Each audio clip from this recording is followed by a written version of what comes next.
Buenos días, jóvenes. ¿Cómo están? ¿Qué tal? ¿Cómo han estado, chicos? ¿Me logran escuchar bien? Por favor, escriban.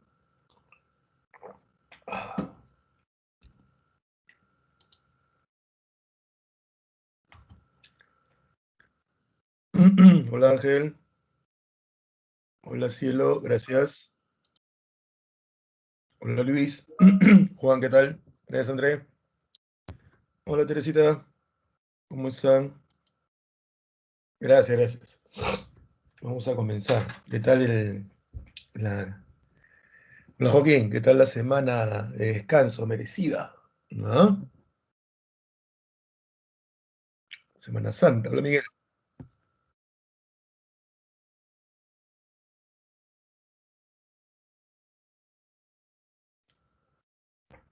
¿Qué tal? ¿Qué han hecho? ¿Han leído? ¿Han estudiado? ¿Se han relajado? Que no tiene nada de malo relajarse, ¿eh? No tiene absolutamente nada de malo relajarse. Ujú. Vamos a ir comenzando con esto.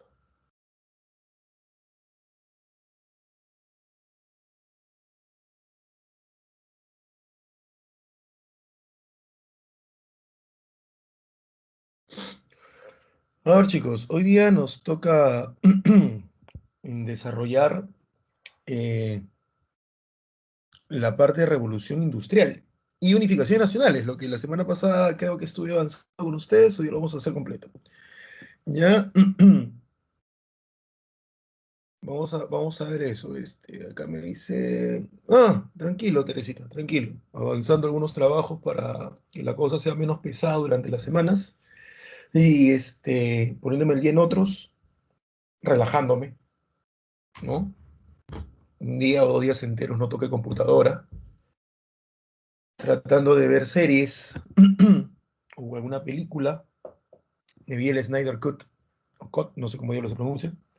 Buena, me pasé 4 horas, bien, bien, bien relajantes, leyendo algunos libros.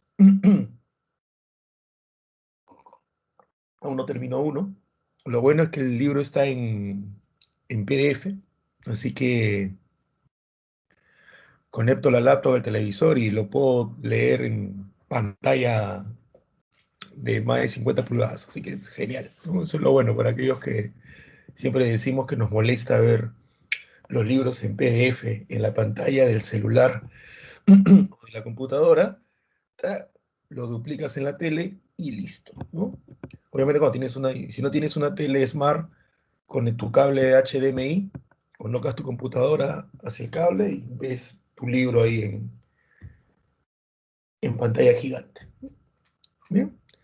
Y para cerrar esta larga introducción, que a muchos no interesa, claro, Teresita, yo al menos hago eso. Yo agarro la laptop, tengo la laptop, muchos libros, y y como tengo una tele que no tiene, sí tiene acceso a internet, no tiene acceso a internet, no es smart. El cable HDMI, que es el cable DVD, lo conecto en la computadora, se lo conecto al televisor y te duplica la pantalla. Pues la pantalla de la compu aparece en la tele del televisor. Entonces, si tienes un televisor grande y quieres leerlo, al momento que no interrumpes a nadie, te pones a leer ahí en la televisión, ¿no? Así. ¿Qué tal, Marjorie? Y vamos a comenzar. Y me puse a querer ver una serie coreana sobre mafia. Intenté. Juro que lo intenté, chicos. Aquellos que son fanáticos de K-pop, lo intenté. Hice mi mayor esfuerzo. Lo intenté. Lo intenté. No pude. No pude. No, no, no pude. No, no, no, no, no, no. Tiene algunos gags los coreanos que no los entiendo. A ver, nos toca hacer hoy día revolución industrial. Existe un PPT, no te hagas problemas, sino que sabes que me gusta a veces escribir como si fuera una pizarra. Ya más de un año que no toco una pizarra. Sumaré más de un año. Durante 20 años me la pasé dictando con pizarra. Durante más de un año que no toco pizarra. No sé lo que es tocar tiza.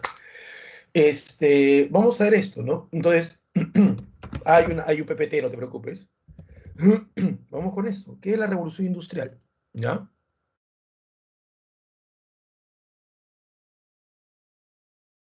La revolución industrial.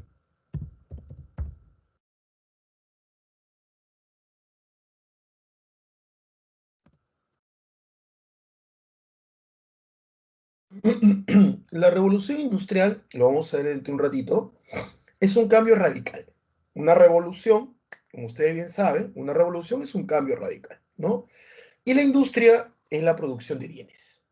Revolución industrial, cambio radical en la producción de bienes. Eso en realidad sería, para nosotros, y está en el PPT, ¿qué es la revolución industrial? Una revolución, otra cosa que un cambio radical. La industria es la producción de bienes.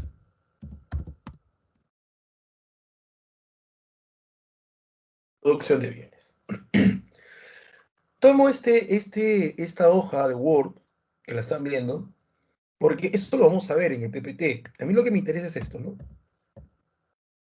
Esto de aquí. ¿Dónde nace? Y la revolución industrial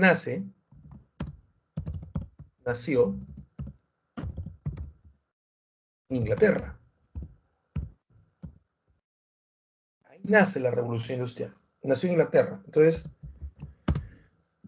la pregunta que mueve la historia, ¿ya? La pregunta que mueve la historia. No es ni el cuándo, ni el dónde, ni el quién. La pregunta que mueve la historia es, ¿por qué?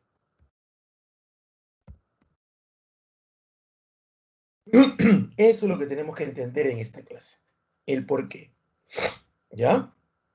Guárdate esas ganas, porque sé que hay algunos que tienen esas ganitas de decir, profe, ¿y cuándo se inició la revolución industrial? Por favor, dígame día, mes y año. ¿Cuándo? Es un proceso. Es un proceso. ¿Me entiendes? Es un proceso. Ese de ponerle cuándo se inició es complicado. Es complicado. Es como decirle a una persona, oye, ¿tú cuándo comenzaste a amarme? ¿O cuándo dejaste de amarme? No te decís, ah, mira, ¿te acuerdas ese lunes a las 8 de la noche que tú llegaste ya? En ese momento te comencé a amar. No, el amor es un proceso, porque es un desarrollo humano y todos los desarrollos humanos son procesos. Hay hechos que marcan la toma de Constantinopla, el final de la Edad Media, pero hasta la toma de Constantinopla es un proceso que hemos determinado que sea en el año de 1453 el final de la Edad Media es una cosa, con la toma de Constantinopla o con la Revolución Francesa, el final de la Edad Moderna. Pero tú te das cuenta que es un proceso al cual necesitamos darle fecha, pero no todo tiene fecha. ¿Mm?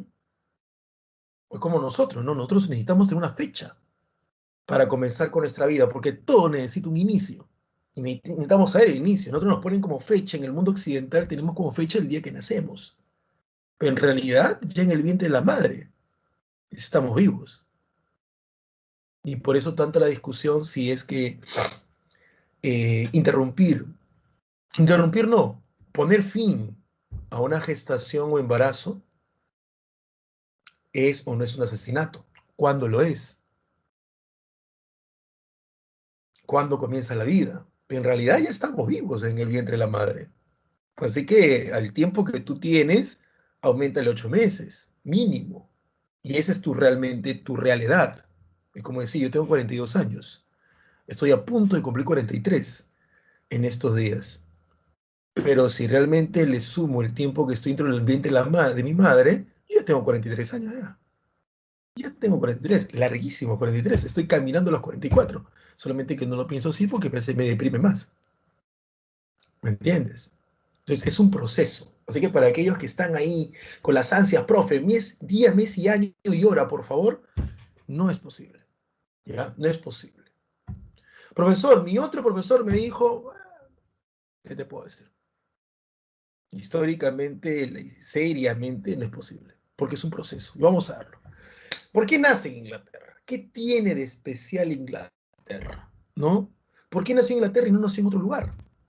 Un ejemplo, ¿por qué no nació en Italia 200 años antes?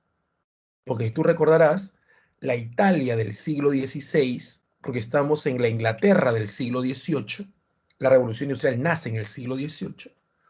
La Italia del siglo XVI ya tenía inventos. Leonardo da Vinci, el gran Leonardo, el renacentista, ya tenía inventos. Tenían máquinas que se movían solas, en base a ni siquiera vapor, en base al péndulo. Entonces, ¿por qué la Italia del siglo XVI no desarrolla una revolución industrial donde tiene a genios como Leonardo? Porque créeme que Leonardo es mucho más genio que Watt, que es el que inventa la máquina a vapor. O sea, Leonardo dormido, con dolor de cabeza, ¿ya? Y con, no sé, pues en los últimos minutos de vida, Michocher era mucho más genio que Watt en su momento más cumbre, que inventa la máquina de vapor. ¿Por qué no nace en Italia? La respuesta, necesidad. Vamos con Inglaterra, ¿ya? Un poquito de historia inglesa. Inglaterra, ¿ya? En el caso de Inglaterra, lo que tenemos es lo siguiente, ¿no? Inglaterra es una isla, no hay que perderle vista, es una isla. Como isla, desde épocas muy tempranas, vamos a colocarlo así, ¿no?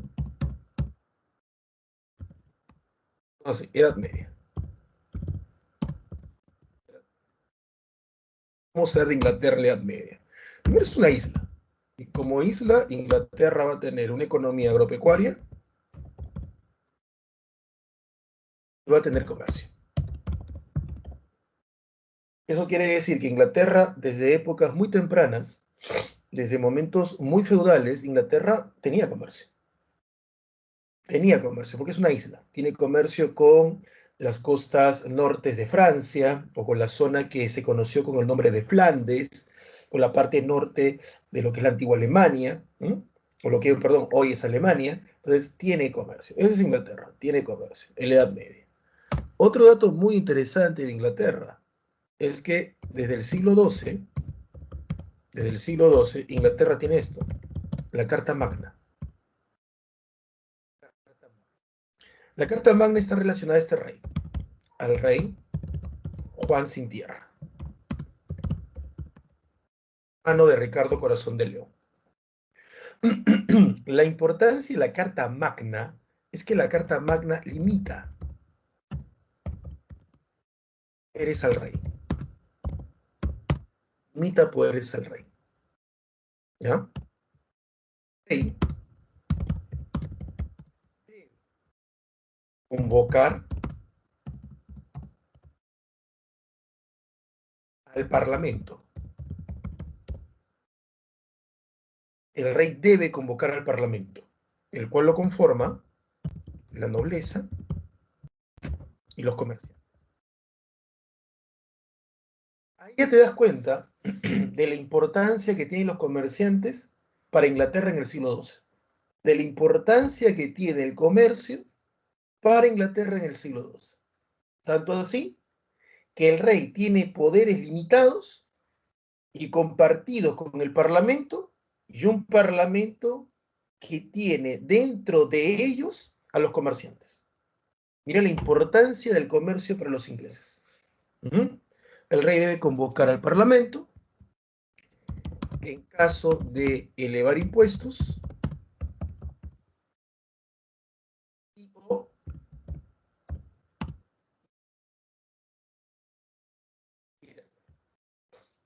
esa es la Carta Magna. Luego, ya, se firman los estatutos de Oxford. Luego tenemos los estatutos de Oxford.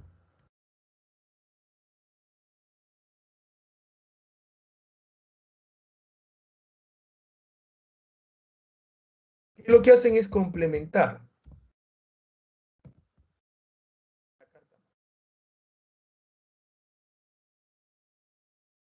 el hijo de Juan Sin Tierra.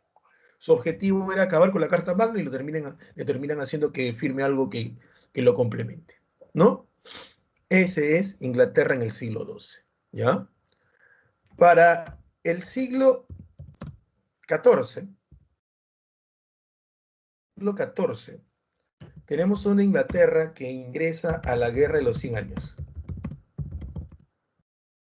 Guerra de los 100 años, que es contra Francia. Esta guerra de los 100 años tiene como objetivos objetivos comerciales, entre otros. ¿Qué es lo que sucede? Inglaterra tenía fuertes intereses en la región de Flandes. Flandes es una región que se encuentra en la parte norte de Francia, lo que hoy conocemos como Países Bajos, Bélgica y Luxemburgo. Esos tres países que en el siglo XX forman lo que se conoce como el Benelux, Bélgica, Nederland o Países Bajos y Lux de Luxemburgo, inicialmente en la Edad Media y parte de la Edad Moderna se conocían como Flandes. Flandes, ¿ya? Pregunta de San Marcos de examen de admisión. ¿Qué países actualmente conformarían la región de Flandes? La respuesta no estuvo bien, porque la clave fue Holanda, Bélgica y Luxemburgo, pero no había otra clave. Pero Holanda, lo he dicho más de una vez, Holanda no es un país. Holanda es una región dentro de un país. En la Edad Media, Edad Moderna y parte de la contemporánea existió el reino de Holanda, pero luego ese reino de Holanda desaparece y forma parte de algo que se conoce como los Países Bajos o Nederland. ¿Ya? Entonces la clave debió ser más exacta. Un profesor de geografía te hubiera dicho, oye, está mal la pregunta de San Marcos, está mal la clave de San Marcos. La clave debería ser Nederland o Países Bajos, Bélgica y Luxemburgo. Pero bueno, volvamos al tema. Esta zona, conocida como Flandes, ¿ya? Tenía un gran desarrollo comercial. Y no solamente un gran desarrollo comercial, sino que además tenía un gran desarrollo especialmente, perdón, tenía un gran desarrollo en la parte de los tejidos.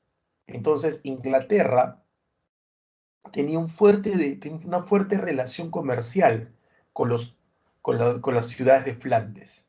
Ten en cuenta que en esta época, en la Edad Media, siglo XIV, todavía las ciudades eran autónomas, todavía las ciudades se mandaban solas, ¿ya? Por eso que tú cuando lees Historia Universal esta época, te hablan de Flandes, te hablan de Manchester, te hablan de Venecia, te hablan de Florencia, como ciudades autónomas. Entonces, ¿por qué no me hablan de Italia? ¿Por qué no me dicen Italia? ¿Por qué no me dicen Francia? ¿Por qué me hablan de París? ¿Por qué me hablan de Venecia? Es que recién a partir del siglo XVII los reinos se fortalecen y los reinos comienzan a dominar plenamente, los reyes comienzan a dominar plenamente sus reinos y comienzan pues a restarles autonomías que habían tenido durante finales de la Edad Media e inicios de la Edad Moderna muchas ciudades. Por eso cuando tú leas, ten cuidado, ¿eh? Cuando tú leas o repases el curso de Historia Universal, ya sea en un texto o ya sea una página de internet, es muy común que cuando te hablen sobre desarrollo económico, político, a finales de la Edad Media e inicio de la Edad Moderna, te mencionen más ciudades que países o reinos, ¿no? Te mencionen muchas ciudades. Y eso se debe a que todavía las monarquías no estaban fortalecidas.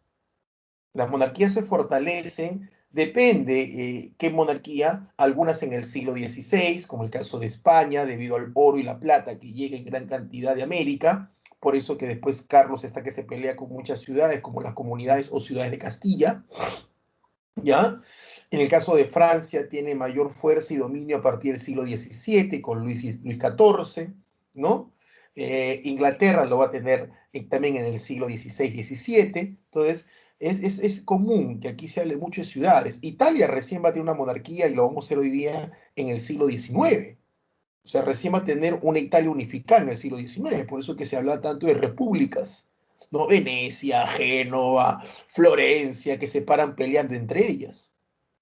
Hay que tener cuidado de eso, ¿ah? La Francia que tú conoces, la Italia que tú conoces, en este periodo no era tal.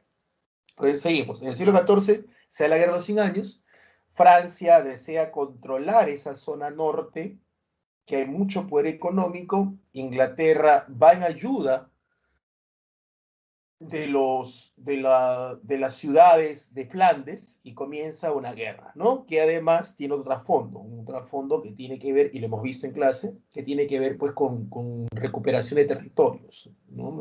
Los ingleses habían perdido territorios que a su vez le habían tomado a los franceses. Entonces ahí está la guerra de los 100 años. Una guerra que termina ganando Francia, ¿ya? Y una guerra que dura 116 años, una guerra muy larga, una guerra muy costosa, y muy costosa principalmente los ingleses, que gran parte de la guerra estaban ganando y que al final terminan perdiéndola, lo cual implicó un gasto excesivo para los ingleses y que no hubo recuperación de dicho gasto y que la monarquía reinante de ese momento de Inglaterra, que eran los Lancaster, se vieran entredichos, se vieran pues juzgados como incapaces, porque cómo era posible que una guerra ganada la terminaran perdiendo, en especial el último rey, que muchos consideran que estaba loco, tenía esquizofrenia. Entonces, es por ello, es por ello que en el siglo XV Inglaterra va a tener una guerra, conocida como la Guerra de las Dos Rosas. La Guerra de las Dos Rosas. Es una guerra civil, es una guerra interna, es una guerra entre la casa York y la casa Lancaster, ¿no? Los York versus los Lancaster. Versus los Lancaster. Es una guerra donde los York le reclaman a los Lancaster el haber perdido la guerra de los 100 años. Y los York quieren tomar posesión de la monarquía. Aquí intervienen mucho la nobleza, intervienen mucho los comerciantes ingleses. Una guerra que va a desangrar Inglaterra 30 años. A esto suma de los 100 años de guerra anterior, olvídate, Inglaterra estaba muy mal. Y la que termina ganando esta guerra son los Tudor, una tercera casa que termina interviniendo, o que sale interviniendo en la guerra, y que unifica las dos casas, la casa York de la Rosa Blanca y la casa Lancaster de la Rosa Roja, pero se llama la Guerra de las Dos Rosas, y entre los Tudor, con una rosa negra que cambia de color cuando une a las otras dos casas, las engloba y se convierte en una, casa, en una rosa, perdón, roja y blanca. Y es así como el siglo XVI es el siglo de los Tudor, ¿no? Entonces, tenemos el siglo XVI de los Tudor, ¿no? Acá tenemos a la dinastía Tudor.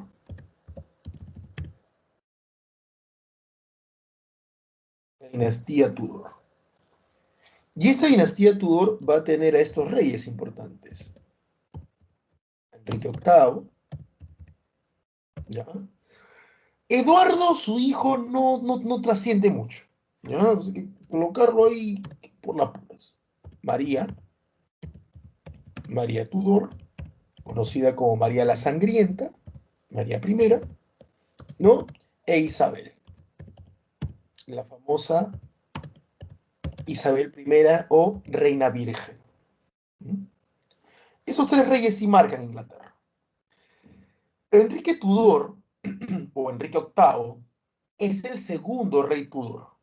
Su padre, Enrique VII, es el Tudor que pone fin a la Guerra de las Dos Rosas. Enrique VII es el hombre que pone fin a una guerra de 30 años, una guerra dinástica, una guerra por el control de, de la monarquía inglesa. Y Enrique VII pone orden. ¿Está bien? Enrique VII, una vez que pone orden, apoyado por la clase comerciante y por la clase noble inglesa, que ve en él la persona adecuada para poder gobernar Inglaterra, comienza a hacer pactos con muchas monarquías, comienza a realizar paz con muchas monarquías. Y entre las monarquías que Enrique VII va a realizar la paz es con España, que en ese momento, pues, España también estaba dividida. Entonces es ahí donde Enrique VII hace las paces, hace un pacto, un tratado de paz con los famosos reyes católicos, Fernando e Isabel. Y Enrique casa a su hijo mayor al príncipe Arturo, el que debió ser el rey de Inglaterra, lo casa con una hija de Fernando Isabel, vamos por la parte de chisme, ¿ya? Que se llama Catalina, la famosa Catalina de Aragón. Pero Arturo, príncipe inglés, hijo de Enrique VII, termina muriendo. Y al morir, el pacto se rompe. Pero como tanto los reyes católicos y Enrique de Inglaterra querían ese pacto, casan a la viuda, a Catalina de Aragón, hija de los reyes católicos, con el segundo hijo de Enrique VII, que es Enrique, el futuro Enrique VIII. Entonces, Enrique VIII, su primera esposa, vendría a ser su excuñada, ¿ya? La viuda de su hermano. Muere Enrique VII y entra Enrique VIII, Enrique VIII. Con Catalina de Aragón solo tuvo una hija que llega a la vida adulta. Tenía problemas Enrique con engendrar hijos varones. O morían dentro del vientre de la madre, o morían a las semanas o días u horas de nacidos. No se tiene claro qué es lo que pasaba, por qué es que no podía engendrar hijos varones con sus 6 esposas que luego llegó a tener, ¿no? Solamente tuvo un hijo varón que le llegó a la vida adulta, ni siquiera a la vida adulta, murió antes de los 20, que fue Eduardo, ¿no? Hay muchas intentos de explicar eso. Hay algunos que hasta hablan de un problema genético, hay otros que hasta hablan de una enfermedad, algunos dicen que probablemente tenía sífilis, ¿no? Pero es medio raro porque Enrique estuvo intentando engendrar hijos por muchos años, ¿no? Y en esa época la sífilis te mataba rápido. Entonces, si Enrique hubiera tenido sífilis, eso probablemente hubiera impedido que engendrara sus 3 últimas esposas, con las cuales nunca tuvo hijos. Pero desde las 3 primeras es medio complicado, ¿no? Entonces no se tiene claro, al menos la versión más extendida es que probablemente tiene que ver con la sífilis de Enrique VIII, ¿no? Entonces él le pasaba esas enfermedades a sus hijos y es por eso que morían, pero principalmente los varones, ¿no? Entonces, medio raro es eso. Pero bueno, entonces Enrique VIII tenía un gran problema. ¿Y el gran problema cuál era? El gran problema era que al no engendrar hijos varones, ¿ya? Eh, no había quien tomar el trono, ¿ya? Y ese es un problema bien grave, porque no tiene hijos varones, ¿ya? Por favor, la historia se entiende de acuerdo a la época, ¿de acuerdo? No me venga por ahí, nunca falte uno, sí, cierto, machista. No, no, no, ubiquémonos en la época, en el momento, ¿está bien? Ubiquémonos así. Hoy día que un hombre pues se case con varias mujeres porque no le da un hijo varón, obviamente es un machista, un tarado. Pero ubiquémonos en la época. No juzguemos, entendamos. ¿Está bien? No seamos criticones. Enrique VIII tiene un problema bien grave. Su papá ha puesto fin a una guerra de 30 años, una guerra dinástica. Eso quiere decir que la casa Tudor es la dinastía que ha puesto orden en Inglaterra. Y esta casa se acaba con Enrique VIII. O sea, no ha pasado ni 20 años del final de una guerra que ha desangrado Inglaterra porque no había claramente quién debía tomar el trono. Son los Tudor los que ponen paz y solo van a tener 2 reyes. O sea, Enrique VIII tiene, y quiero que esta palabra la tengan bien clara, la obligación de dar un heredero varón. ¿Entiendes? Así como que tú esperas que un presidente gobierne bien y no robe, lo que toda Inglaterra espera, toda Inglaterra espera, es que Enrique VIII tenga un hijo varón. Aquí no es que, no, que yo soy libre, que yo decido, que mi cuerpo. No. El siglo XVI, él es rey. Y hasta el día de hoy los reyes siguen siendo así. Por eso date cuenta, cada vez que un príncipe o un noble de gran alcurnia dentro de las casas dinásticas europeas se casa, al año está embarazando a su esposa. Miren ustedes a Harry, el que terminó separándose de la corona. Miren ustedes a William, todos. Por más que se hayan casado pues con mujeres que no son nobles, al año ya las embarazaron. Es obligación dar un heredero. Así no está en la línea directa. ¿Entiendes? Es parte de su obligación con el pueblo. Nosotros no lo entendemos porque no tenemos reyes.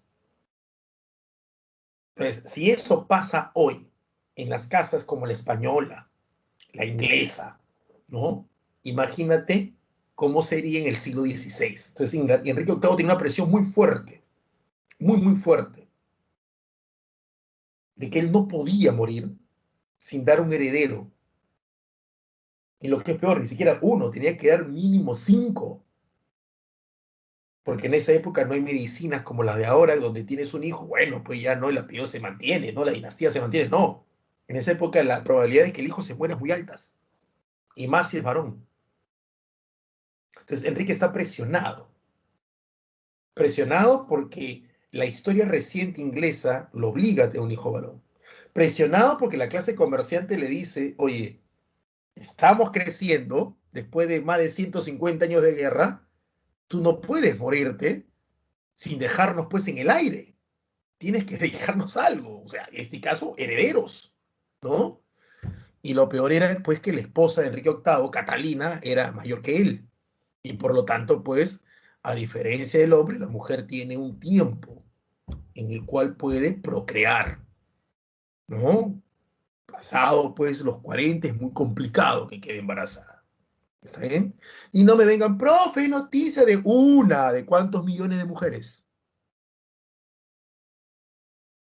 ¿Me entiendes? Es bien complicado, más en esta época, mucho más en esta época. Entonces, Enrique necesita un heredero varón. Y es en ese momento que estallan las reformas protestantes. Y es ahí donde Enrique toma como pretexto las reformas, crea su propia iglesia, una iglesia que impulsa el comercio en Inglaterra y que le permite divorciarse y casarse con más mujeres. Y siempre buscando el heredero varón, que al final solo una se lo da. Y lo que es peor, la que se lo da muere en el parto. O sea, ahí tiene el problema de Enrique. Viene María, que es su primogénita, la hija de Catalina, y viene Isabel, que es la última, ¿no? La famosa reina virgen que va a arreglar todo en Inglaterra. Luego tenemos el siglo XVII. El siglo XVII es el siglo de la dinastía Estuardo. La dinastía Estuardo. ¿Ya? Esta dinastía es la que viene después de Isabel, ya que Isabel muere sin dejar hijos, porque Isabel nunca se casó, entonces ella no tuvo herederos, ¿ya? La dinastía Estuardo. Ya una Inglaterra mucho más consolidada, una Inglaterra donde ya no tiene problemas de una futura guerra civil. Y esta dinastía Estuardo, ya hay cosas que tenemos que tener bien claras. Primero, en esta dinastía Estuardo se dan dos revoluciones. Dos revoluciones. La revolución de 1648 y la revolución de 1688. Ambas revoluciones tienen como objetivo limitar poder al rey. Limitaron poderes a los reyes. Aquí es donde tendremos la famosa monarquía constitucional, que tanto imita o trata de imitar Francia, de Inglaterra. Eso va a pasar con la dinastía Estuardo. Número uno. Número dos. Aquí viene lo que nos interesa para esta clase. En el plano económico, se maneja, en economía, se maneja la escuela mercantilista. La mercantilista. ¿En qué consiste esta escuela mercantilista? Bueno, esta escuela mercantilista consiste en lo siguiente. Número uno, ¿ya? Acumulación de metales preciosos. Inglaterra comienza a acumular metales preciosos, oro y plata. Número dos, ¿ya? Mayor exportación. Inglaterra propone exportar más. Y mira lo que propone también, menor importación. Exportar más y depender menos de lo que viene de afuera. Lo cual, ¿qué significa? Mayor producción. Y esta palabra es clave. Mayor producción. ¿Ya? Y para que todo esto se dé, tiene que haber una mayor interferencia o mayor participación del Estado en la economía. Pero esta palabrita es clave para los ingleses. Esta es la palabrita clave. La mayor producción. ¿Cómo producimos más? Dicen los ingleses. ¿Cómo producimos más? Y es ahí donde viene el tema de hoy, que es la revolución industrial. Porque si Inglaterra va a exportar más y va a importar menos, necesita producir más. Yo debo producir más para exportar, sino que exporto. Y debo producir más para cubrir lo que no estoy importando. Entonces, debo producir más. Es ahí donde viene la revolución industrial, ¿no? A ver qué dice acá. Sí, Teresita, hay películas sobre los tiempos de Enrique VIII, ¿no? Hay películas como las hermanas Tudor, perdón, las hermanas Bolena, hay una serie que se llama Los Tudor, pero el problema es que siempre lo pintan a Enrique pues como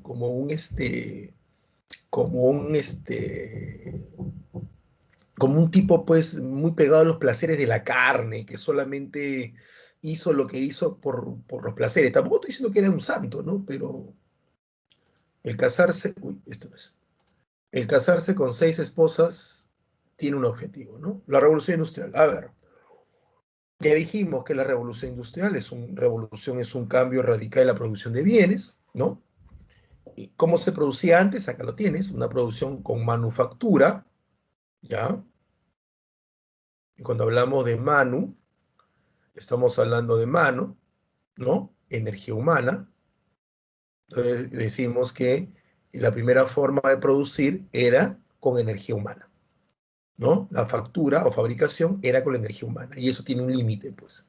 El límite es que es poca producción. Una persona no puede producir mucho si es que una persona va a trabajar con su propia energía. Es decir, un sastre, un carpintero, un zapatero, etc. Entonces, hay un límite. Pero los ingleses tienen una necesidad. Deben producir más. Esa es su necesidad. Eso es lo que no tenían los italianos. Por eso que Italia no desarrolla la revolución industrial, la necesidad, ¿no? La necesidad. Y como tú has escuchado a muchas personas, ¿no? Que dicen, un favor, estoy en un... Yo no entiendo por qué les gusta cambiar las palabras a las personas. En serio, no entiendo, ¿ya? ¿Por qué en lugar de decir un ejemplo, decir, yo creo que está mal, hay personas que creen que deben decir, mi persona no es mi persona. O sea, es como que Teresita me diga, disculpa que te tome tu nombre, Teresita. Teresita me diga, profesor, una pregunta. Y yo le diga, Teresita, ¿te diriges hacia mi persona? ¿Cómo que hacia mi persona? ¿Que tengo otra persona aparte que es mía, que es mi esclavo? Y Teresita está dirigiéndose a mi esclavo, entonces es hacia mi persona. Porque como es mi esclavo, es mi objeto parlante, entonces es mi persona, es mi propiedad, hacia mi persona. Es una tontería. Y yo no entiendo por qué la gente dice, oye, un favor, chicos, tengo un emprendimiento. Emprendimiento, no, tengo un negocio. Negocio. ¿Qué emprendimiento? Negocio. Punto. ¿Qué? Vender cositas suena muy poquito para hacer negocio. Te digo emprendimiento, porque soy un emprendedor. Eres un negociante. Punto. Punto. El que lo envuelvas distinto no hace que el producto cambie. No sé por qué hacen eso. En los trabajos también, ¿ah? Yo ya no soy trabajador, soy colaborador. Me dicen, señor colaborador, le digo, yo no soy colaborador, soy trabajador. El que trabaja es aquella persona que a través de un trabajo gana un sueldo. Sí, pero esa ahora es un colaborador. No, no soy colaborador, porque si fuera un colaborador que colabora según su voluntad. Entonces yo no tendría que entrar a las 8 de la mañana a dictar en el colegio, porque dicto en un colegio que me llaman así. ¿Por qué? Porque colabora según sus posibilidades. Entonces no tendrías por qué sancionarme si es que entro tarde. No soy colaborador, soy trabajador. Pero a la gente le encanta cambiar los nombres, ¿no? Ya no somos país tercermundista, ¿no? Somos países en vías de desarrollo. Somos igual la última rueda del coche, pero suena más bonito, ¿no? Suena más bonito. Así de simple, ¿no? Nos encanta cambiar los nombres. Pero bueno, entonces aquí la idea es una mayor producción, necesidad. Entonces, ¿cuál es el problema con una economía de manufactura? Que hay poca producción y poco consumo. Pero era poco consumo antes, cuando la gente no estaba acostumbrada pues a tener más de un pantalón, más de una camisa. Pero los ingleses se han propuesto de que deben vender más, mayor exportación, para ganar más. Entonces, la mayor producción generaría mayores ingresos.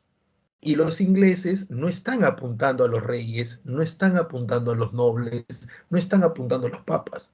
Los ingleses están apuntando a las personas comunes y corrientes. Entonces, si tú quieres que las personas comunes y corrientes te consuman, debes venderle a menor precio. Por lo tanto, tú vas a ganar por cantidad, no por calidad. ¿Entiendes o no? Esa es la idea. Tú ganas por cantidad. Si vas a vender algo a menor precio, debes vender en cantidades enormes. ¿Y cómo hago yo para que una persona me consuma en cantidades enormes? ¿Mm? Le creo una necesidad. ¿Cómo hago yo para que una persona tenga celular si no tiene contactos? Si no tiene trabajo. Simple. Le creo redes sociales. No importa que no te llame ni tu mamá. El celular no sirve para que te llamen. Es un teléfono, pero no sirve para que te llamen. Ni para que tú llames porque no tienes ni crédito. Es para que tú veas el mundo a través del Facebook, del Instagram, del Twitter, ¿no? Del TikTok y del WhatsApp. O sea, ya no importa que no te llame nadie y que tú no puedas llamar a nadie. Eso no interesa. El teléfono dejó de ser teléfono porque ahora sirve para tomar fotos. Ya nadie compra el celular de acuerdo a la recepción de la señal. Todos preguntan el nivel de la cámara y la memoria para poder guardar mis videos y mis fotografías, que mientras más resolución tiene, más memoria necesita. Entonces, ese cambio en los aditamentos del teléfono, que ya dejó de serlo, tiene como objetivo ganar un mayor mercado. Entonces, yo produzco un celular que se ha convertido en una computadora, porque tu computadora no recibe llamadas, tu laptop no recibe llamadas, a menos que tú le agregues un programa, pero por lo general en la laptop tú no recibes llamadas. Entonces tu celular se ha convertido en una mini computadora, ¿ya? Y ha dejado la función de teléfono a un segundo nivel, porque si yo sigo vendiendo como empresario el celular como teléfono, mi mercado va a ser más limitado de que si lo vendo como computadora que te permite ir a ciertas redes sociales. Por eso es que te lo venden y hasta las empresas telefónicas te venden y las redes sociales te la dan gratis para que tú puedas adquirir ese aparato. Entonces, te cambio la visión que tienes del objeto en sí, de la mercancía en sí, y te creo una necesidad para que tú puedas adquirir ese producto. Y si no puedes comprar un iPhone, no te preocupes. Hay aparatos más baratos, ¿ya? Con una tecnología semejante. Las empresas chinas te venden cantidad y ganan por la cantidad que venden.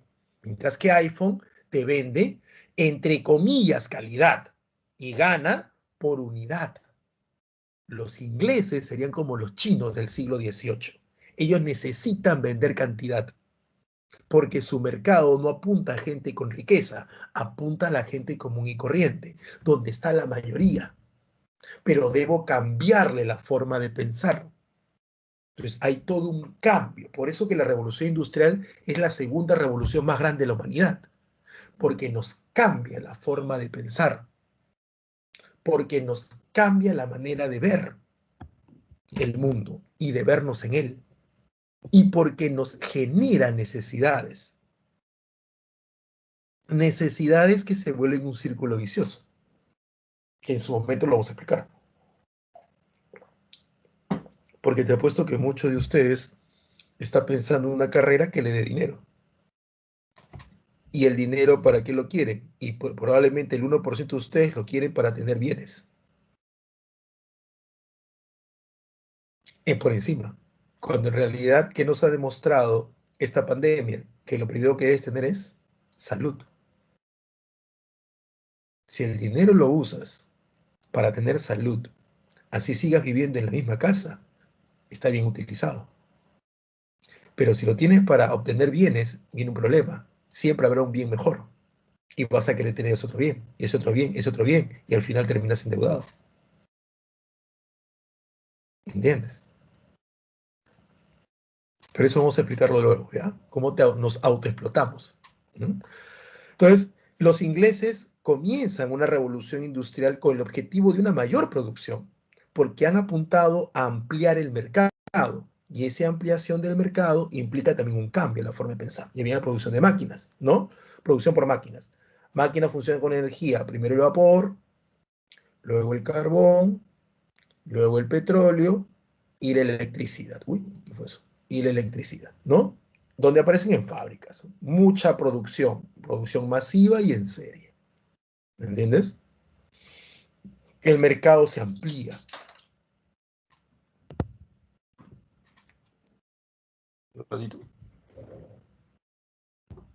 No sé si fue en ustedes o fue aquí que algo se cayó.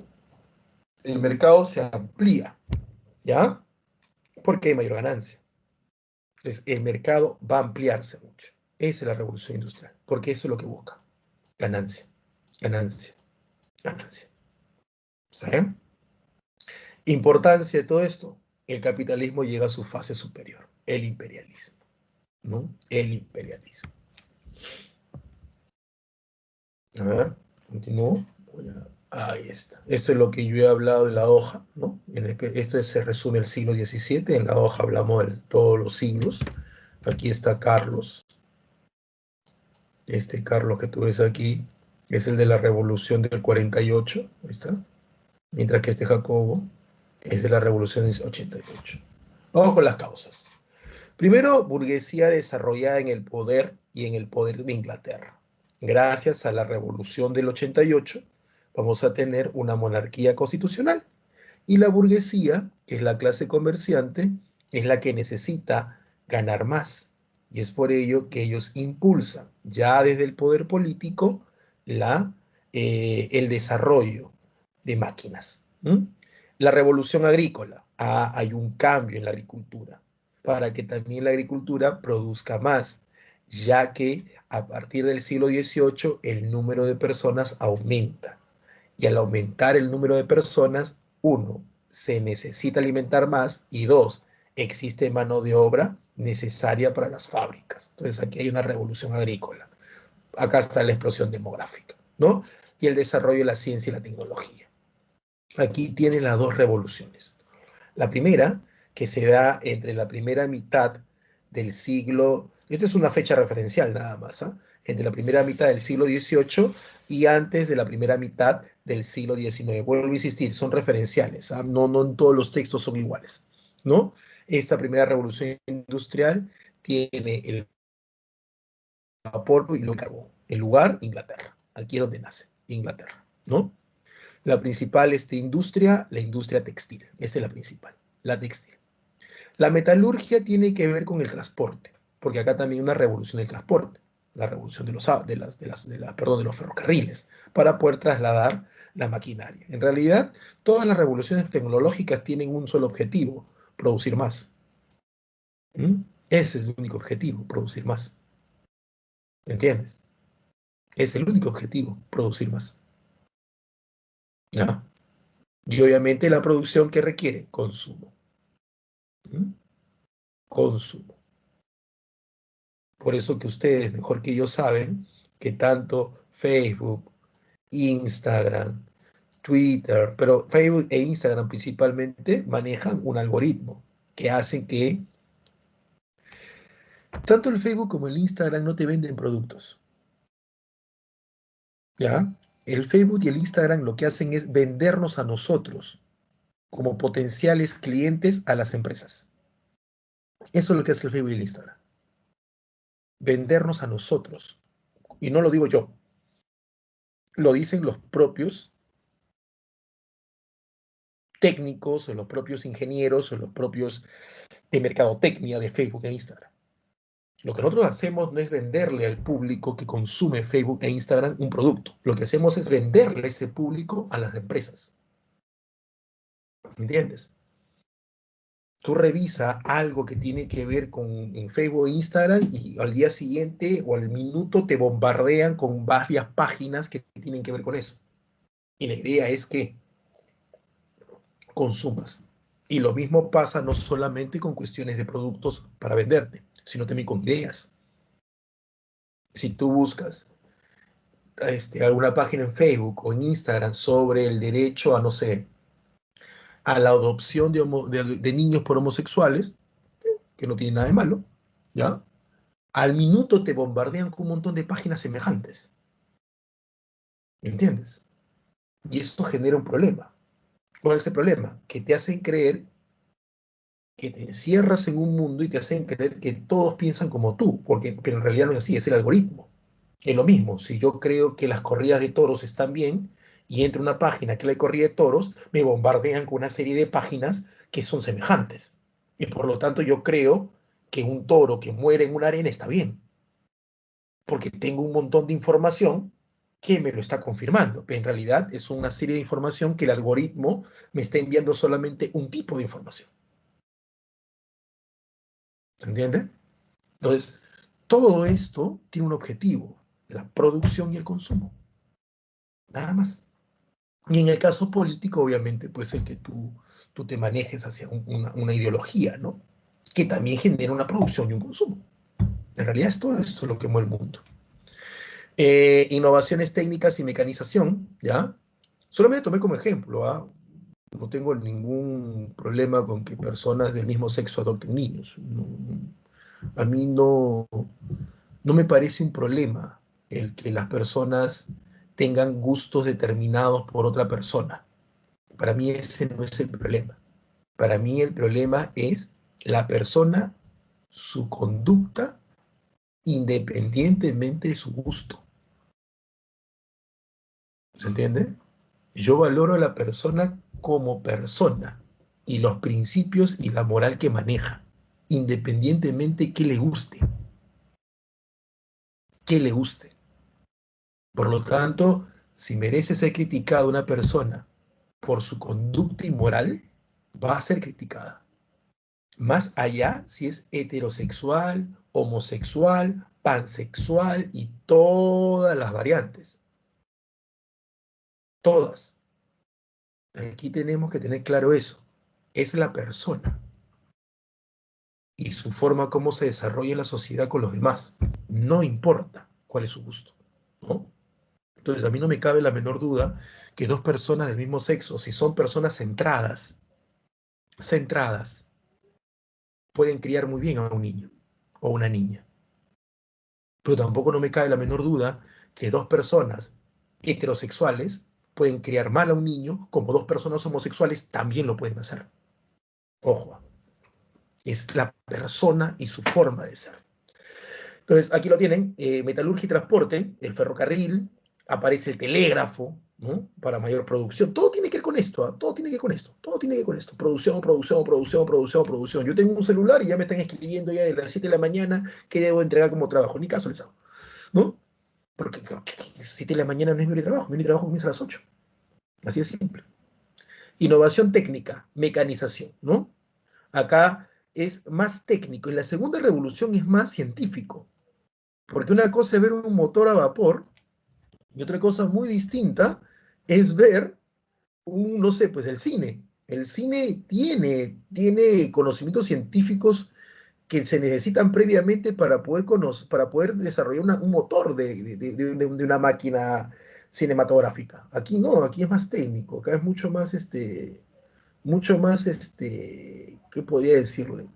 Ah, ingenio, ¿no? Más ingenio, más mecánico, como dice aquí, ¿no? Aquí no, aquí la cosa es mucho más compleja, ¿ya? Aquí la energía es electricidad y petróleo, acá tenemos el acero, ya como nuevo elemento en la industria química, los alemanes desarrollaron una industria química impresionante, ¿no? Y acá aparecen los países, ¿no? Alemania, Estados Unidos, Inglaterra, vamos a hablar hoy día de Alemania, ¿ya? Aquí son más técnicos, aquí son más científicos, ¿está bien? Aquí los trabajadores no están organizados, no están, acá sí están organizados. Esta palabrita en el Perú parece un insulto, pero el sindicato no tiene nada de malo, ¿ah? Lo malo es cuando lo utilizas mal, ¿ya? Los sindicatos vendrían a ser las representantes de trabajadores que buscan negociar mejoras laborales con los empleadores. Es así. O sea, todos salimos adelante. Profesor, los sindicatos generan atraso, ¿no? Sí, profesor, ¿no? Tu padre o madre debe estar atrás diciendo, sí, el profesor que tiene, seguro es socialista, ¿cuánto daño ha hecho el sindicato? Si el sindicato hiciera daño, entonces, ¿por qué los europeos tienen sindicatos? Porque Europa tiene sindicatos. Todos los países europeos tienen sindicatos. Estados Unidos tiene sindicatos. ¿Ya? Entonces, si fuera tan malo un sindicato, ¿por qué las potencias mundiales tienen sindicatos? ¿Mm? Y hacen huelgas, ¿ah? Ojo. Hace unos 10 años atrás hubo una huelga de sindicatos de guionistas en Estados Unidos y pararon todas las producciones de series. En esa época cuando se hacía Friends, ¿no? La pararon, durante 8 meses se paró toda producción de serie, porque ellos consideraron que hay los actores bien pagados, pero los guionistas son los que le ponen el chiste al actor. Entonces el actor, por más que sea muy buen actor, si no tiene un buen guión, de nada va a servir esa serie. Entonces decía, ¿por qué ellos ganan tanto y cada año ellos negocian mejores sueldos y nosotros seguimos con el mismo sueldo de la primera temporada? O sea, ellos han subido sus sueldos un 1000% de la temporada 1 a la temporada 10 y yo sigo teniendo el mismo sueldo de la temporada 1 a la temporada 10 cuando ellos están leyendo mis guiones. ¿Por qué no hay una mejora también? La empresa comenzó ganando tanto con la serie y en la temporada 10 ha multiplicado sus ganancias. Todos ganan, la empresa gana, los actores ganan, pero los guionistas no ganamos. Y se fueron a huelga. Y era justo. Si todos crecen sus intereses económicos, si todos crecen su ganancia, ¿por qué una parte importante de la industria, que es el guionista, no crecía? Y se fueron a huelga. Y tuvieron que negociar con ellos. Y ojo, y el sindicato te la pone bien clara. Si el sindicato va a huelga, nadie escribe. Y las empresas están prohibidas contratar a alguien que supla ese trabajo si es que ese alguien no está en el sindicato. Es decir, si tengo un sindicato de guionistas y todo el sindicato va a huelga, todos los guionistas, estén o no estén de acuerdo, no pueden trabajar, no deben trabajar, la unión. Y las empresas no pueden contratar a guionistas independientes. ¿Por qué? Porque la ley en Estados Unidos dice que solo en algunos rubros deben trabajar los que están sindicalizados. ¿Mm? En Francia todavía hay sindicatos de carteros. En Francia hay muchas cosas que en Francia no se mandan por internet. Todavía el cartero va. ¿Ves? Entonces, si esos países tienen sindicatos, aquí no pasa por el sindicato, pasa por la forma como piensa la gente. El sindicato no está mal, no está nada mal. ¿Ya? Es cómo la gente lo utiliza y cómo la gente lo desarrolla. Que sí es cierto que en el Perú lo utilizaron mal, eso sí es cierto, eso sí es cierto. ¿No? Ahí lo tienes. Consecuencia, mira cómo se expanden los ferrocarriles de 1840 a 1800, 40 años, mire, esto parece varices, mira cómo creció. ¿Por qué? Mayor producción, pues, mayor producción. Consecuencia, disminución del trabajo artesanal y aumento de la producción de mercancía a través de fábricas, o sea, aumento del desarrollo, esto vendría a ser el imperialismo, la creación de grandes empresas, ¿no? Y trabajadores. En el feudalismo, el que trabaja es el siervo, en el capitalismo es el obrero. El obrero es la persona que trabaja a cambio de un salario. Ese es el obrero. El obrero es la persona que trabaja a cambio de un salario. ¿Está claro? A cambio de un salario. Entonces, yo trabajo a cambio de un salario. Yo soy obrero. Yo soy obrero. Soy lo que se llama obrero intelectual. Sé que suena medio pomposo, pero es verdad. ¿Por qué? Porque trabajo con mi intelecto, con mi cerebro. No hago trabajos manuales, ¿no?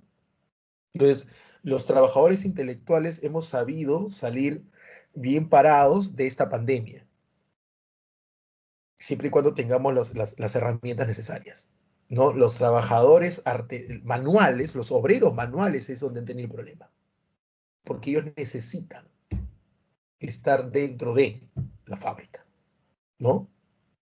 Entonces, ahí está el punto. Aumento de la producción de mercaderías en menos tiempo, las máquinas, ¿no? Y el uso de cantidad de mano de obra de fábricas. Esto, bueno, esto es una consecuencia de esa época, ¿no? Se utilizaba mano de obra infantil, ¿ya? Voy a ver si tiene una pregunta para pasar a la siguiente, que son las unificaciones nacionales. ¿Ya? A ver.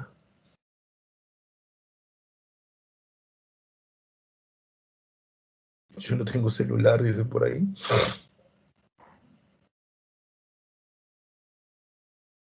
También Teresita cumple la función de modem, sí, y es curioso, porque hay veces que yo he tenido trabajos, aquí no, pero hay trabajos donde digo, ¿sabes qué? Se cayó mi internet. Ya, profe, comparte sus megas de su celular. Y digo, ¿por qué?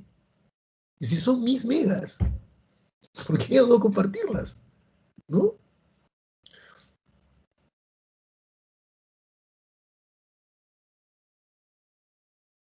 Sí, Ángel, en realidad ese es, Ángel,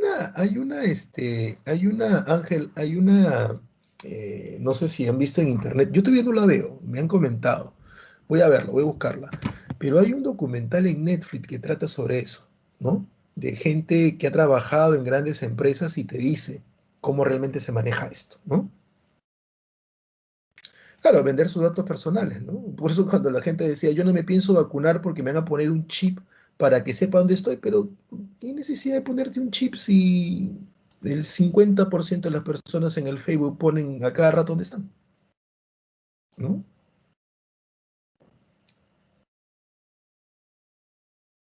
Ahí está, gracias, Eileen, ¿no? Preguntas sobre hasta este punto, porque vamos a pasar a otro tema. Preguntas de este punto, por favor, porque vamos a pasar a otro tema. Preguntas, consultas, aprovechen, estoy en el chat.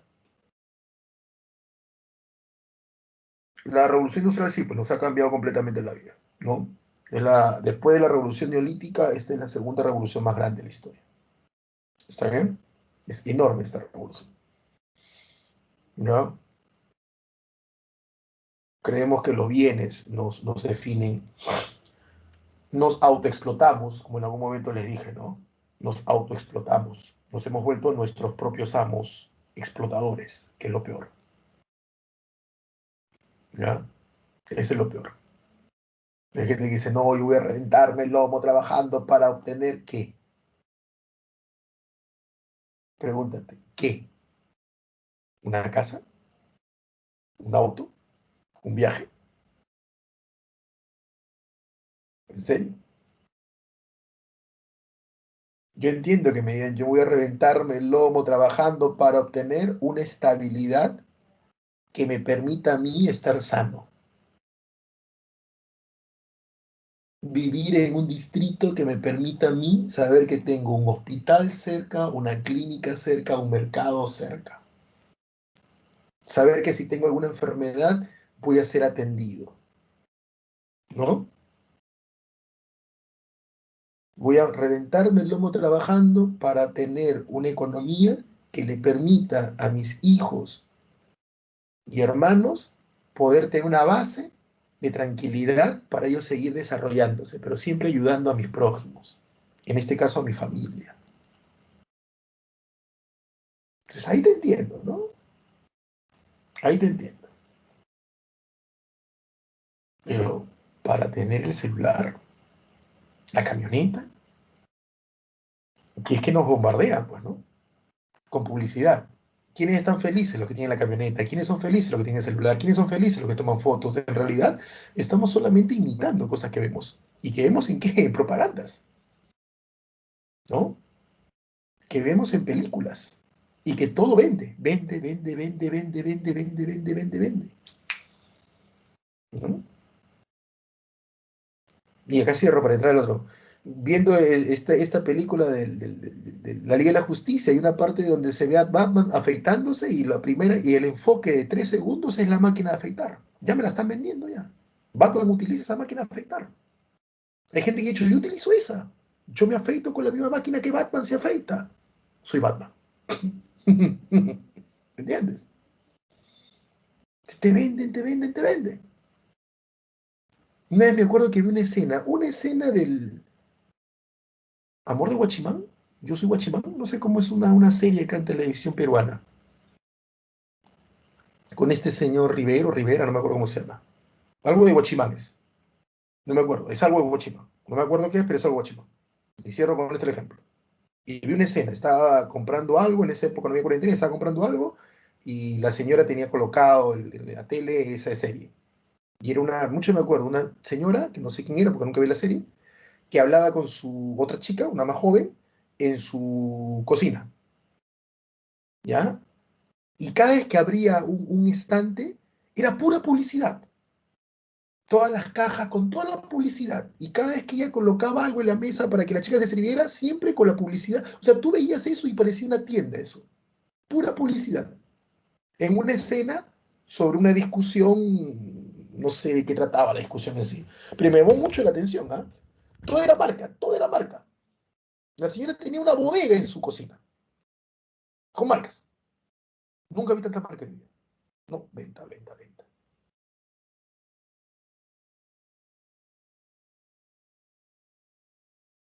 ¿Ya? Claro, estrategia, ¿no?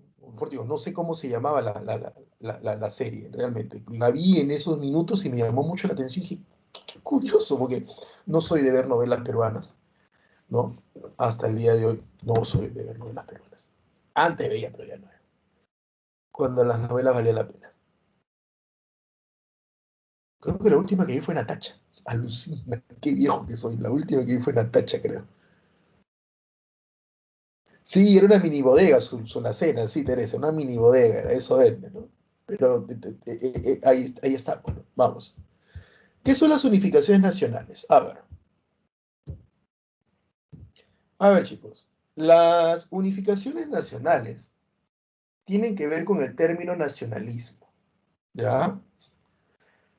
Y el término nacionalismo es un término que nace muy recientemente. En realidad, el nacionalismo como tal nace en el siglo XVIII, cuando los ilustrados luchan por acabar con el concepto del antiguo régimen, es decir, una sociedad estamental y un gobierno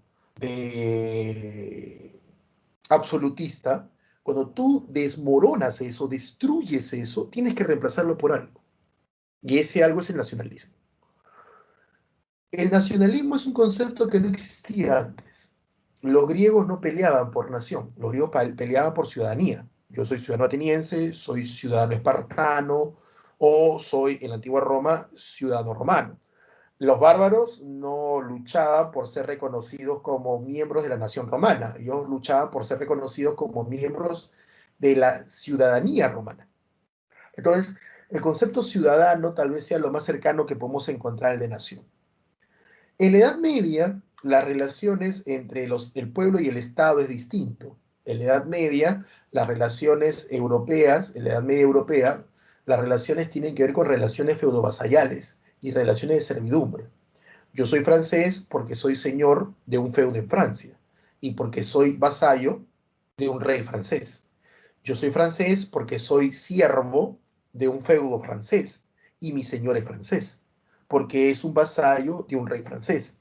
Entonces, yo soy francés por pertenencia a un feudo en Francia y por pertenencia a una relación con un rey francés. Es como decir, yo vivo en Lima, nací en Lima, mi papá nació en Lima, pero estoy en el siglo XVI y yo soy un vasallo del rey de España. ¿Por qué? Porque España, por más que esté cruzando el océano, su rey es dueño de América. Y por lo tanto, yo soy súbdito del rey de España. Así que yo soy un español. Español nacido en América. Llámame criollo si quieres, pero soy un español americano. ¿Por qué? Porque nací en América y eso me hace americano, pero soy español porque mi relación con España es la de súbdito. Entonces, había muy fuerte eso. Por eso cuando tú ibas a la guerra, tú peleabas por tu rey, por la gloria de Carlos, por la gloria de Francisco, por la gloria de Enrique, por la gloria de Luis y un largo etcétera de todos los reyes. Pero eso era cuando el rey tenía el poder. Pero ¿qué pasa cuando vienen los ilustrados franceses y te destruyen todo ese armazón? Te dicen que todos somos iguales y te dicen que el rey no es rey porque Dios así lo quiere. ¿Qué pasa cuando sucede ello? Entonces, tienes que, si destruyes algo, tienes que reconstruir algo nuevo. ¿Ya? Es algo cíclico. Para que algo nuevo se inicie, algo viejo tiene que ser destruido. Es así. Entonces, si voy a destruir el antiguo régimen que le da sentido a esa sociedad semifeudal que todavía existía en Europa, y yo quiero crear una nueva forma de sociedad más pegada a las ideas capitalistas, debo construir algo nuevo. Y dentro de lo que se construye con esta idea de igualdad es el concepto nación, donde la idea de nación es conjunto de personas que tienen una historia común, tienen una lengua o idioma común y que tienen una raza común. Mucho se habla de la palabra raza en el siglo XVIII y XIX. Entonces, si yo poseo una historia común, un idioma común y una raza común, formo parte de una nación. Así se creía. ¿Ya? Entonces, mi historia como americano no es la misma historia que el español. Entonces, yo no soy español. ¿Por qué? Porque no tengo la misma historia. ¿No? En la historia del español no es la misma que la del italiano. Y la historia del italiano no es la misma que la del francés. Y la del francés no es la misma que la del alemán. ¿Entiendes? Es por ello que ellos, cuando uno habla de nación, busca en la historia una justificación para la nación y busca un periodo de la historia para dicha justificación. En el caso del Perú, nuestro periodo histórico que buscamos para que nos una como nación peruana fueron los incas. Y es por eso que a los incas, la historia inca, la levantamos de manera impresionante y la idealizamos. Pero si tú te pones a pensar, el imperio inca como imperio viene de Pachacútec y termina con Atahualpa. No tiene ni 100 años. Y ya con Atahualpa el imperio estaba teniendo pruebas de crisis, o al menos de cambio, ¿no? Y el imperio inca no duró ni 100 años. El imperio Wari, olvídate, el imperio Wari duró mucho más tiempo. El imperio Wari duró mínimo 350 años, como imperio, ¿ah? Como imperio. La diferencia es que cuando se crea el concepto de nación en el Perú, nadie sabía que los Wari existieron. Y lo que tenemos más cerca y que abarcó más como un pasado glorioso fueron los incas. Es por eso que a los incas, olvídate, pues, como tenemos más información y se toma como pasado glorioso, los incas olvídate, ¿no? Es intocable los incas. ¿No? Todo es bonito con los incas. Tremendos autoritarios, ¿no? Pero era algo bonito, ¿no? No te metas con mis incas. Nos emocionamos cuando nos cuentan cómo Pachacútec mató a los chancas, cómo acabó con los huancas. Nos emocionamos. ¿Por qué? Porque Pachacútec es parte de nosotros, mientras que los chancas y huancas son los otros, ¿no? Nos emocionamos cuando Pachacútec masacra gente solo porque alguien quiso ponerle pues algo de brujería, pero nos ofendemos cuando los españoles hacen lo mismo, ¿no? Malditos asesino, Pizarro, hijo de tu madre, no, no, ¿por qué los conquistaste? Y Pachacute, ¿por qué conquistó los chancas? ¿Mm? Cuéntame, que Pachacute no conquistó. ¿Qué hizo Pachacute? Los arrollaba en chapitas, le jalaba su orejita al Pachacute. ¿Mm? ¿Me entiendes? Los españoles idealizan el pasado, pero para ellos la historia que idealizan es el pasado de Carlos, del hombre que dijo: en mis territorios jamás se oculta el sol. Los italianos idealizaban el pasado romano, del famoso imperio romano. Los alemanes idealizaban el pasado de los famosos reinos bárbaros germanos. ¿Mm? Y así cada uno ha ido idealizando. Los argentinos, para ellos el pasado argentino, su historia argentina comienza en el siglo XIX, con las migraciones. Los chilenos igual, para ellos su historia comienza, pues nada, que los mapoches, ¿no? Para ellos comienza en el siglo XIX. Para ti, para mí comienza, pues nuestra historia comienza en el siglo XIV, XV. ¿O es que tu profesora de primaria te enseña sobre los Paracas o Nazca? No, arranca con los incas. Mancucape Momogia. Porque en realidad es eso lo que busca el colegio primario. Lo que hicieron estos hombres en el siglo XIX. Buscar identificar a las personas, así como hoy se busca identificar a los niños, con un concepto que es ser peruano. Y con una serie de símbolos que se fueron creando en esta época. La bandera, el escudo, el himno, ¿no? Un idioma que se impone. Francia no todos te hablan francés. Es más, para la Revolución Francesa, menos del 20% de franceses te hablaba francés. Hablan otros idiomas. Y se impone un idioma que es el francés. Así como en el Perú se impone el castellano por encima del quechua. Y es curioso, tenemos a los incas como parte de nuestra historia inicial, pero no hablamos el quechua, hablamos el español. Tenemos un sancochado en la cabeza. Los alemanes también hablan un montón de idiomas e imponen el alemán. Pasa lo mismo con los italianos. Los españoles pasan lo mismo.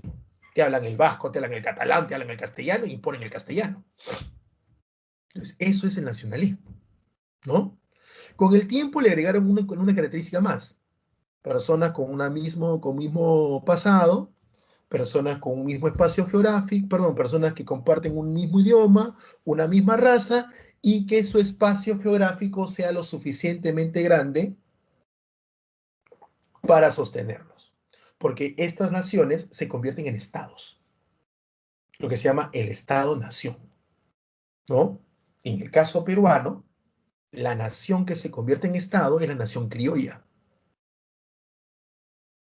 sometiendo a la nación quechua, sometiendo a la nación aymara, sometiendo a la nación chanca, sometiendo a la nación huanca. La nación criolla es la que se impone.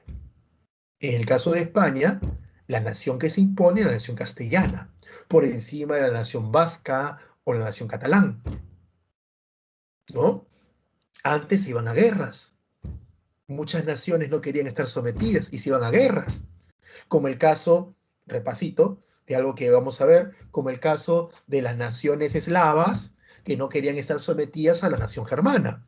En cristiano, el caso de Bosnia, que no quería estar sometida a los austriacos, y esto genera el pretexto de la Primera Guerra Mundial, cuando la nación eslava, los bosnios, le salen matando al príncipe heredero de los austriacos, que eran germanos, nacionalismos, ¿no? O un Hitler diciendo que la nación germana, la nación aria, es la que debe imponerse en Alemania. ¿Mm?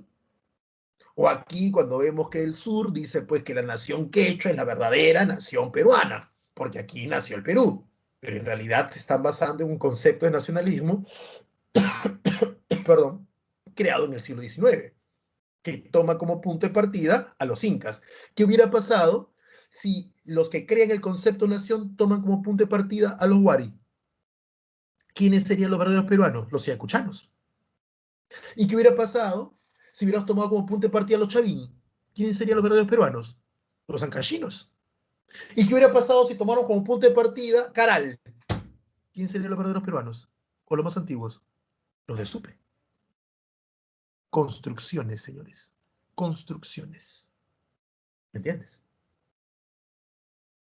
Entonces, ahí lo tienes. ¿Mm?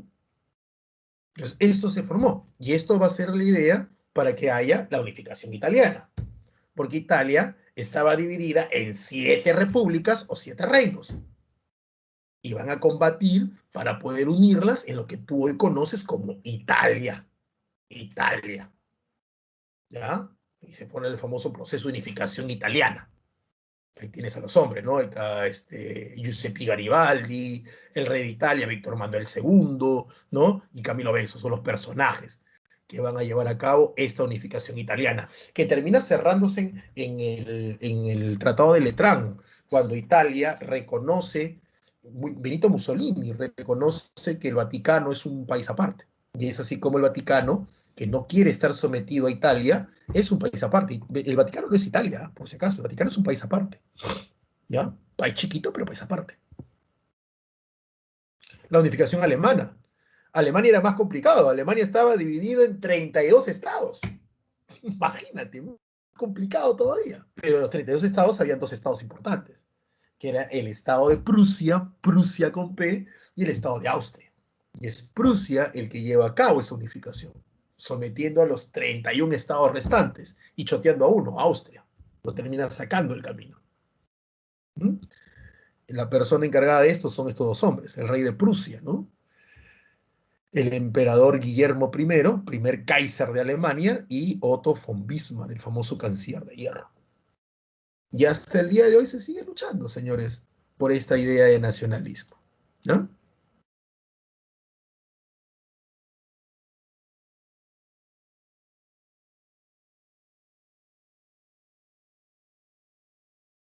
Claro, como decía lo acá pone, ¿no? Hay toda una especie de ¿cómo se llama? De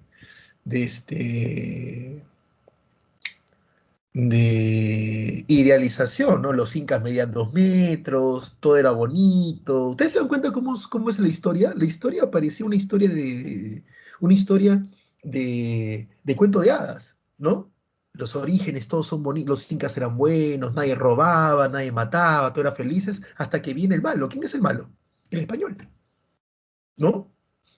Pero la idea es generar una idea de nacionalismo en los niños, la idea del yo, ¿no? Del nosotros. Por eso que los niños están contentos cuando ven a los incas, ¿no? Y cómo los dibujan en tu agenda, en tu lámina Huascarán. Musculosos, grandes, mamahoyo, olvídate, una cinturita mamahoyo, no sé de dónde, si comía papa, pero tiene una cinturita mamahoyo impresionante, ¿no? Manco Capa parece que iba al gimnasio toda su vida, en esos dibujos que hay, ¿no? Es una cosa impresionante. ¿Mm? Y los incas nadie robaba, nadie mataba, todos eran felices, todos iban contentos, felices iban, agarraditos de la mano cantando jaijo, a trabajar el amita, ¿no? Eran como los enanitos del bosque, eran todos los jatunrunas, ¿no es así? Y el inca, pues, era un padre severo pero justo, ¿no? Él lo hacía por tu bien, ¿no? Él te descuartizaba, pero lo hacía porque tú lo obligabas. Sí, esos eran los incas, tú lo obligabas. Y como tu papá te pega y te dice, yo no quiero hacerlo, pero tú me obligas. ¿No? Igualito en el Inca. Y es una idealización del pasado Inca. ¿Ya? Y como en toda película que el inicio es perfecto, siempre hay un momento de crisis, de caos, ¿no? ¿Y cuál es el momento de crisis y de caos? La llegada de los españoles, ¿no? Y ahí está el malo. Y todo lo español es malo. Ustedes vean a sus profesores de colegio, nada más de historia del Perú. Cuando hacían la pizarra de Inca, el tipo estaba, o la señorita estaba, olvídate, estaba pues, pero emocionado, ¿no? Los incas, 20 colores en la pizarra, una cosa de locos era. Pero cuando llegaba el profesor de Historia del Perú a hablar de los españoles o del virreinato, parecía que le acaban de hacer, no sé, pues un examen de próstata.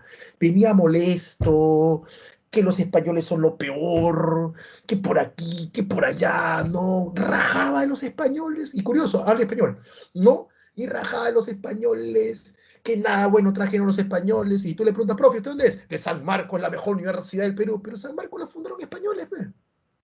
Fue que usted se educó en el Yachayhuasi, ¿dónde se educó usted? ¿Ah? ¿Dónde se educó? Mi amigo dice que no cree en Dios y usted se molesta, pero ¿quién trajo a Dios cristiano? No trajimos a los españoles, entonces ¿quién los entiende? ¿Quién los comprende? Esa es una formación, una estructura que tiene que ver con ello, ¿no? Chicos, su práctica, la próxima semana doy las claves, aunque las claves de esta preguntas es la tarea de la semana pasada, ¿ya? Así que, por favor, la práctica, no se olviden. Sí, hija, hijo, olvídate, olvídate. Es una idealización del pasado. Y que funcionen los niños, chicos, ¿ah? Funcionen los niños. Por eso que ustedes se acuerdan cuando están en el colegio y había la formación de los lunes, donde si tenías un colegio de primaria y secundaria juntos, y los lunes se cantaba el himno nacional y los niños, ¿cómo cantaban el himno? Dime sí o no que los niños de inicial y primaria te cantan el himno a todo pulmón. Lo de secundaria ya no, ya. Pero lo de inicial y primaria, ¿por qué? Porque el objetivo está. ¿Cuál fue el objetivo? Generarles la idea de nación y de pertenencia a un país a través de una idealización de la historia, ¿no? Y los chiquitos, olvídate, los chiquitos están felices, ¿no? Cuando ven los incas se emocionan, ¿no? Y cuando el profesor le habla de los españoles o la profesora se molesta, los chiquitos gritan, no, mi oro, ¿dónde está mi oro? Dicen los niños, ¿no? En cambio, tú de secundaria ya estás decepcionado de la vida, ¿no? Ya tú, ya, no, profe, olvídese, la guerra con Chile ya es un dolor, ya. Yo prefiero historia universal. Es más bonito, al menos el que pierde no soy yo, profe, ya, no. Ya secundaria, ya mano al bolsillo, ni cantan el himno, ¿no? En cambio, el chiquito de primaria hasta baila el himno. Yo he visto niños que bailan el himno nacional, pero tiran ritmo. Listo, José. ¿Ya? Listo. Entonces ya saben, ¿no?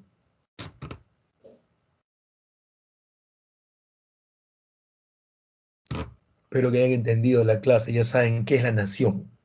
Ujú. Y entienden también por qué, lo que más o menos han sacado conclusiones, ya saben por qué tanta la rivalidad Real Madrid-Barcelona. No es una pelea de equipos, es una pelea de naciones. El Real Madrid representa a la nación castellana, mientras que el Barcelona representa a la nación catalana. Por eso es que se tienen una rivalidad tan fuerte. El verdadero clásico castellano no es Real Madrid-Barcelona, el verdadero clásico castellano es Real Madrid-Atlético Madrid. Y el verdadero clásico catalán es Barcelona-Español. Pero el clásico Real Barcelona es un clásico porque es la lucha de naciones. Si ustedes se dan cuenta, el Barcelona tiene los colores de la bandera catalana, de la bandera catalana. Solo que la nación catalana forma parte del Estado español. ¿Mm? Y los catalanes han buscado independizarse.